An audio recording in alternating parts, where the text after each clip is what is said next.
All right, what's going on, everybody? It's NASPY Media coming at you with another video. You know what time it is. It's time to bring on the boxing. Today we're going to be talking about Terence Crawford and Errol Spence. Stylistically, a matchup that's not easy for either fighter. Obviously, we want this fight to be made. The negotiation process has been heavy on this one just because they always announce it, and I try not to get my hopes up. But you can't help but say, oh man, if this fight happens, I'm canceling all my plans. I'm going home, turning on the flat screen TV, ordering that pay-per-view and staring straight at the screen, and I don't want to hear anything from anybody until that final bell rings or somebody quits. So Errol Spence and Terence Crawford, let's get into it a little bit. Obviously, Errol Spence is holding 3 belts right now. Terence Crawford has 1. They're trying to unify and become undisputed. I don't see many title defenses being made for either fighter. I think this is the fight where they kind of say, I'm the top dog now, and let me get away from these younger guys and go up to 154 and get my feet wet, and then they can come see me up there when they're ready and if they're ready. There are a lot of guys like Virgil Ortiz, Duran Ennis. Who else is there? A 147-pounder. Obviously, we don't have a Sean Porter. We have a Keith Thurman in there. You can throw. There are a lot of talented guys at 147 that I didn't even name yet. But you kind of know who I'm referring to. All those hungry guys at 147.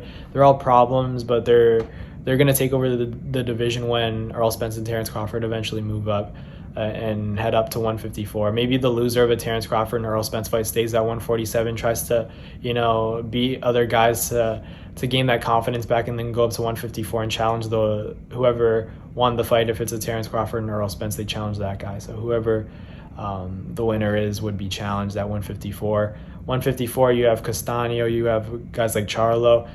There's a lot of problems. These guys hit harder. How do you adjust to 154? I think Errol Spence will have no problem just because his physique just looks like a middleweight, and it looks like the power, the heavy hands he has when he has that thump, it seems like a middleweight when he's hitting guys. When you hit your Dennis Ugas with that uppercut and the way he reacted, that's a middleweight punch right there. Terence Crawford too. I think that once he gets that extra weight, he has room in that diet. He has more leeway to play with when it comes to his weight. I think that these guys are going to be much more comfortable at 154 as they kind of approach the I don't know if you would say climax of their career, but they're getting up there in age. Like obviously they're not old. I'm just saying, like, for the sport of boxing, it's pretty average. Like they're not exactly the young guys anymore. There's a whole new pack of wolves, getting ready, and they're hungry lions. Virgil Ortiz, these killers. These guys are ready to go. Duran Ennis, guys that could give guys like Errol Spence and Terence Crawford a lot of trouble. But going back to the Terence Crawford and Errol Spence fight, if it were to happen, you guys know I favor Errol Spence in this fight for a number of reasons. I think Errol Spence's jab is just going to give Terence Crawford too many problems. He can't come in straightforward. If he comes in straightforward, even if he switches, I feel like that the jab is too active. I know it's hard to land the jab if let's say Terence goes orthodox and Errol Spence is obviously a southpaw. But is Terence Crawford going to do that, or does he go southpaw?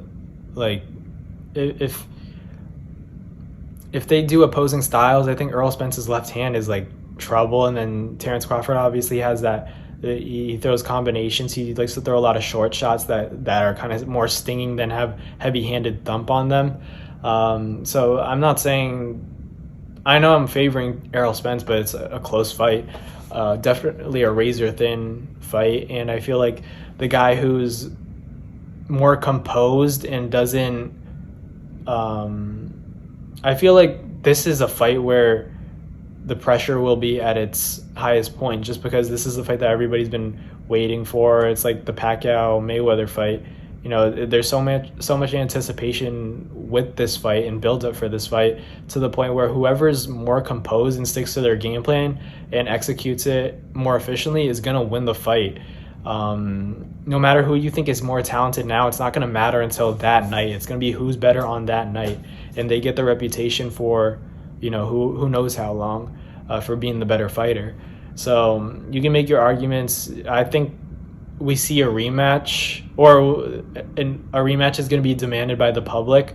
But I don't know if it happens. Obviously, Manny Pacquiao wanted a rematch against Floyd, but it's a lot of risk. Even though it could generate a lot of money again. People saw how the Floyd Mayweather and Manny Pacquiao fight said that wasn't that great. But if you rewatch it and take away the magnitude of it being Floyd Mayweather and Manny Pacquiao, it's a hell of a fight. Just go back and watch it. You'll say, man, this is way more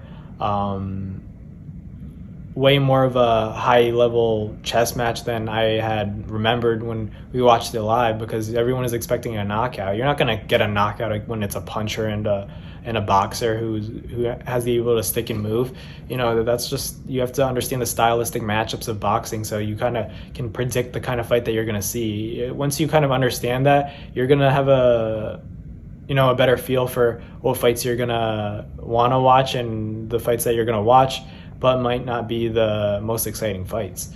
But I think the Terence Crawford and Errol Spence fight is made to be, fireworks. I know it's cliche, but a guy like Errol, who's very technical, and a guy like Terence Crawford, who's like a fighter with a lot of killer instinct, and against a guy who's composed and mentally strong, it's going to make for a hell of a fight.